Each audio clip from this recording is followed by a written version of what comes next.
Bismillahirrahmanirrahim. This is Dr. Shahana, and we were discussing the hypertension and their indication and the contraindication. Now, from the chapter number 19 of the hypertension, we have gone through the several problems related to the antihypertensive therapy.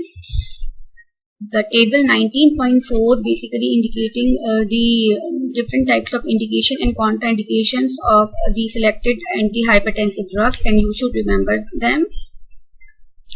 According to this, diuretic is contraindicated in the gout. Beta blockers are mainly contraindicated in the asthma and chronic pulmonary obstructive disease in case of heart failure, because it further aggravates the heart failure. It further aggravates the dyslipidemia, diabetes, and peripheral vascular diseases. Calcium antagonists are basically contraindicated with combination with beta blocker, because they are producing more pronounced cardio-depressive effect. Heart failure अगर है already और उसमें हम further इसको depress कर रहे हैं system को, तो फिर ये जो है वो लीथल है. This combination is contraindicated. ACE inhibitors are not safe in the pregnancy, as they are able to develop several teratogenic effects to the fetus. Alpha blockers basically lead to the urinary incontinence, and angiotensin receptor blockers are not given with the ACE inhibitors. If ACE inhibitors are there, then angiotensin receptor blockers will not be used as an add-on therapy. What are the questions? What treatment should be initiated for her hypertension? And if her hypertension was treated with drugs, now which agents offer a particular advantage and which should be avoided? Now these are two questions regarding this case study. We have to initiate a drug for a diabetic person having a hypertension, and initially it should be managed by non-pharmacological means, and then due to diabetes, what will be our choice? Our main choice is the ACE inhibitors. हम ये पढ़ चुके हैं कि attractive choice जो है वो diabetic person के लिए हमारे पास ACE inhibitor है, because of the reduction of the nephropathy. And these ACE inhibitors are less effective in however in African people में black हैं, वहाँ पे अगर आप रिकॉल करें तो black people में ACE inhibitors इतनी इफेक्टिव नहीं है, लेकिन डायबिटीज पर्सन में जो है वो इफेक्टिव है. टाइप 2 डिपेंडेंट अगर हमारे पास डायबिटीज है, तो here beta blockers reduce the hypoglycaemic awareness, और इंसुलिन के साथ अगर देंगे तो प्रोनाउंस जो है वो इंसुलिन का इफेक्ट प्रोड्यूस होगा, यानी डुअल इफेक्ट प्रोड्यूस होते हैं बीटा ब्लॉकर्स के. बीटा ब्लॉकर्स अगर टाइप 2 डायबिटिक मेलाइटिस में अगर दे रहे हैं तो हाइपरग्लाइसीमिया करेगा, और टाइप 1 के साथ करेगा तो फिर प्रोनाउंस जो है वो करेगा हाइपरग्लाइसीमिया, जो कि इंसुलिन डिपेंडेंट हाइपोग्लाइसीमिया है वो करेगा. तो चूंकि इंसुलिन नहीं गई है तो प्रोनाउंस हाइपोग्लाइसीमिया का मसला नहीं होगा.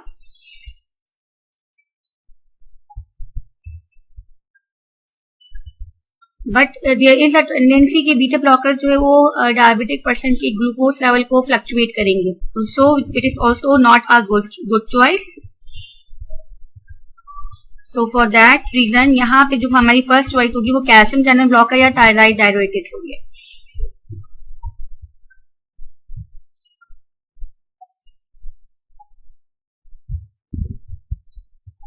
अब जब आप केस स्टडी सॉल्व करेंगे तो फिर आप मेटफॉर्मिन, अगर ये ड्रग आ गई है हमारे पास इसमें, तो आप पूरी मेटफॉर्मिन की dosage, indication, dosage form, dosing frequency, when it has to be taken by a person, what will be the glucose monitoring, वो भी इसमें इंक्लूड करेंगे. And the case study is that a patient is there which is a 35-year-old man, and it is also an overweight and has a blood pressure which is very elevated. It is 178 by 114 millimeter of Hg, along with the smoking and plus alcohol drinks per week. Furthermore, he had a sedentary occupation, means कि वो sitting उसकी ज़्यादा है, अपनी ऐसा profession है उसका कि जिसमें बैठना रहता है. And he eats excessive quantities of saturated fats and salt as well. Dietary habits बहुत वर्स है. यहाँ पे हमें कई चीजें एक साथ मैनेज करनी है. ओबीस है, बॉडी मास इंडेक्स भी डेफिनेटली ज्यादा होगा. वेट इसमें नहीं मेंशन है. अगर वेट दिया हुआ होगा तो then we have to calculate body mass index as well. और अगर वो मोर देन 30 होगा then we have to check कि हमें किस तरह इसको सॉल्व करना है. What are the questions? How should this patient managed? What pharmacological treatment of blood pressure should be appropriate for this type of patient? If the patient stop smoking and also reduce some weight, then what will be the hypertensive therapy? And case study show that the patient is going to stop its smoking and start losing its weight. However, still hypertension is uncontrolled. Then he was managed by the atenolol, which is a beta blocker, 50 mg daily. Then after the use of the beta blocker, there is a reduction of the blood pressure, but due to this use of the beta blocker, as it has effects on the heart, it causes the tiredness and bradycardia, and there is also a complaint regarding its sexual performance. What are the treatment options for this patient? Basically, this is a young patient and 35 age is not so much. So the risk of cardiovascular events are lower as compared to the elderly patient. Furthermore, there are several additional risk factors which need to be solved. For example, it's his sedentary lifestyle, smoking, and alcohol intake. All these has to be stopped, and reduced intake of the sodium is also promoted. Then furthermore, we have to measure its plasma concentration for the monitoring. Usme there may be a chance for addition of the lipid lowering therapy, as it is also an obese person. Initial treatment strategy is the inclusion of the ACE inhibitors that will be according to our guidelines according to its age, and this is more likely to decrease its blood pressure as compared to beta blockers and diuretics, because in younger patients they are now considered less suitable as an initial therapy. Other therapies are also there, but they are not well tolerated at this level. Furthermore, we may use some partial agonist type beta blockers like pindolol is more preferred over the atenolol, which is a complete blocker, while pindolol is the blocker which has mild intrinsic symptomatic activity, and it has less cardiosuppression activity, but actual function or actual effect is not guaranteed, and the effects are unpredictable. So for the change pattern and for the need of sexual desire, and it should be converted, the therapy should be switched to ACE inhibitors. And if the blood pressure is uncontrolled, a calcium channel blocker or a thyroid diuretic can be added if necessary, depending upon the blood pressure, जो कि इसका maintain अगर होता है तो कुछ जरूरत नहीं है, अगर नहीं मेंटेन होता तो फिर ऐड करनी पड़ेगी. Now another case history is there in which a person is hypertensive, a woman is there who is taking oral contraceptive.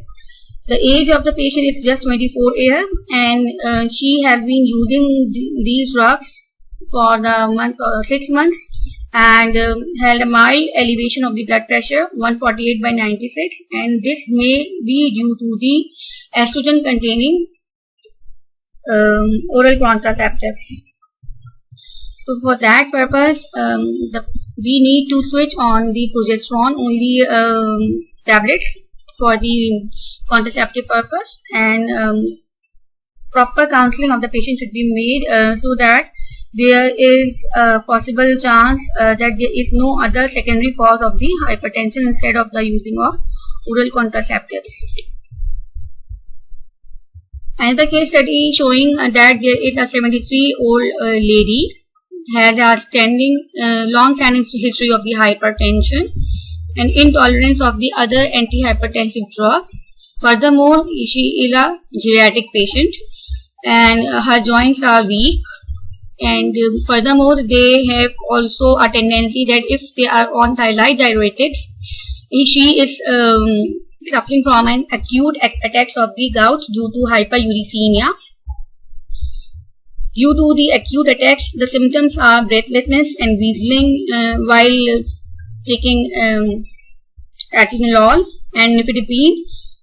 These are vasodilators. Due to the vasodilatory effects, these drugs are producing flushing and headaches, while doxorubicin is associated with intolerable postural hypotension, the same effect due to the vasodilatory effect. So 4 weeks earlier, she has been started with the therapy in April. But now, the problem is that there is a persistent cough. Cough बहुत ज़्यादा है, तो what will be the treatment strategy? आपके दिमाग में क्या आना चाहिए कि अगर 4 वीक से वो ड्रग ले रही है which is the ACE inhibitors, तो angioedema and cough is the main side effect of the ACE inhibitors. उस बिहाफ पे ऑल्टरनेटिव थेरेपी जो है वो हमारे पास क्या है कि we have to switch on either centrally acting drugs और we have to switch on the ARBs which is the angiotensin receptor blocker. There are various choices for that. Calcium channel blocker, which is non-dihydropyridine, such as verapamil, is a choice of drug which may be given due to less occurrence of the side effects. Furthermore, we have to measure its uric acid concentration for the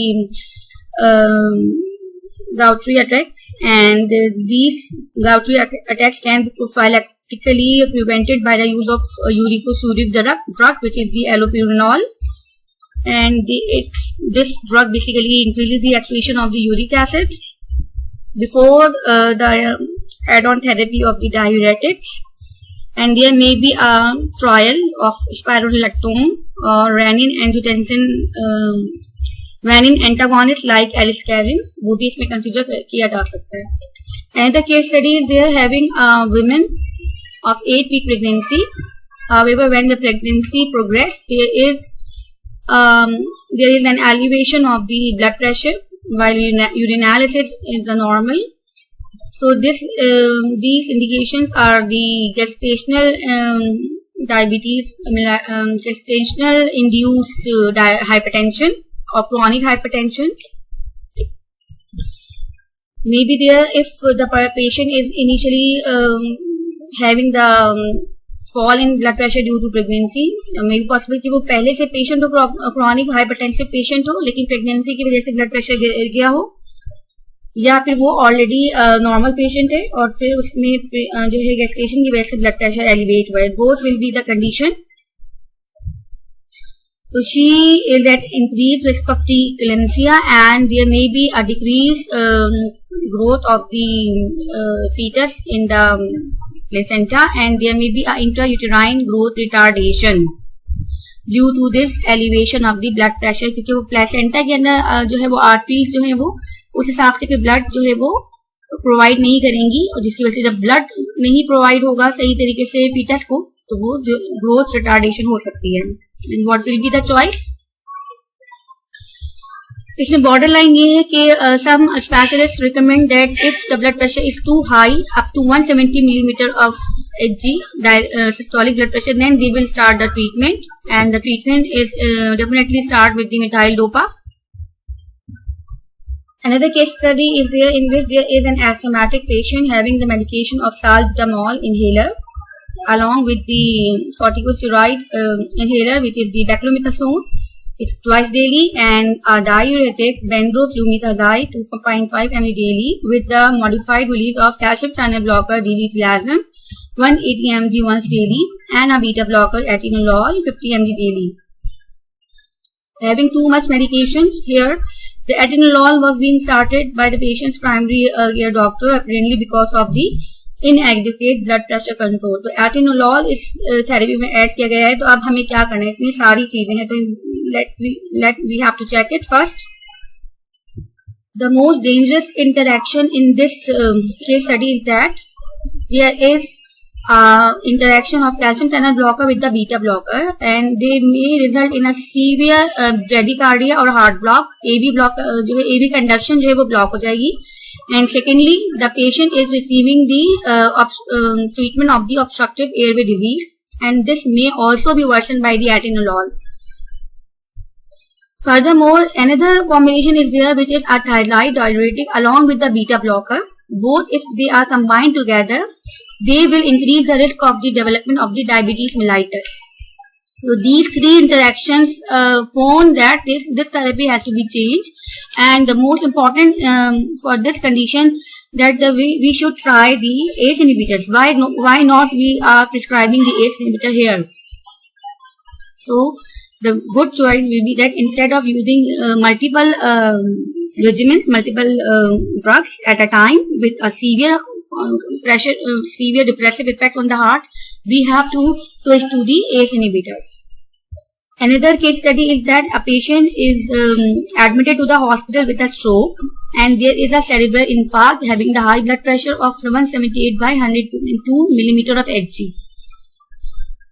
And this level remains over the first 6 hours, and this is very dangerous. हमें जो है इसका especially diastolic blood pressure reduce करना है.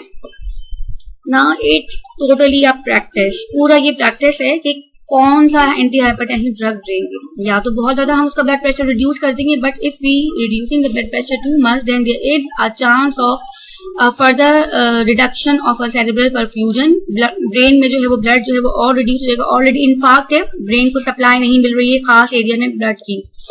If we further lowering the blood pressure, there will be further reduction of the cerebral perfusion. And so acutely हम इसको बहुत drastic effect के तौर पे हम blood pressure reduce नहीं करेंगे. Rather than we use long term measurement, slowly जो है वो हम इसको जो है blood pressure reduce करेंगे. And the good choices for that purpose is the thyroid diuretics and the ACE inhibitors. Now another case study is that in which the patient is well educated, well informed about the condition, his condition, and he is also well aware regarding the side effect of the drug. Now the patient came to the pharmacy, and he is using atenolol 50 mg for several years, and he feels well, no elevation of the blood pressure, but he came to know that atenolol is now not considered as the most suitable therapy for the treatment of the high blood pressure, and he is now wants to change his prescription. Yes, atenolol is not safe. Atenolol poses the higher risk of the development of diabetes, especially if it is combined with the thyroid diuretics. यानी अगर direct thyroid diuretics के साथ हम beta blockers देंगे, so there is a chance that there may be a diabetic mellitus. However, there is less cardiovascular events when we are using atenolol, and if the blood pressure is well controlled, and if the person is not using thyroid diuretics, then we can't stop it. We maintain on that because the blood pressure is good control. अगर blood pressure से maintain हो चुका है drug पे, तो फिर उसको फिर हम चेंज नहीं करेंगे. कि और इसमें चांस ये है कि अगर हमारे पास एडवर्स इफेक्ट्स भी नहीं आ रहे, तो फिर हम उसको ड्रग को थेरेपी को चेंज नहीं करेंगे. यहाँ पे हम काउंसिल करेंगे कि अगर पेशेंट की कंडीशन चेंज होगी तो फिर हम कर सकते हैं. अब ये साइकोलॉजिकल इफेक्ट है, और साइकोलॉजिकल इफेक्ट में होगा कि जब पेशेंट को कोई सिम्टम आ भी नहीं रहा होगा, तब भी वो सोचेगा कि ये सिम्टम हो रहा है. Here it is the duty of pharmacist to counsel the patient कि किस लेवल पे हम ड्रग स्टॉप करते हैं और किस लेवल पे हम कंटिन्यू करते हैं. और हाइपरटेंशन एक ऐसे डिजीजेस में हमें कंटिन्यूअसली मैनेज करना है. क्रॉनिक हमें मैनेजमेंट चाहिए, डे 1 की मैनेजमेंट नहीं है. It's depend upon the 3 months, 6 months and so on.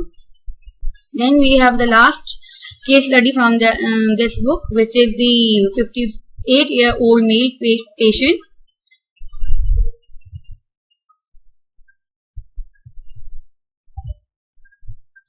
In that case study, the patient is suffering from hypertension, which is 160 by 100 millimeter of Hg, but it is basically associated with the surgery-induced hypertension. जब वो surgery में गया तो फिर वहां पे उस tension की वजह से जो है उसको ब्लड प्रेशर हो गया.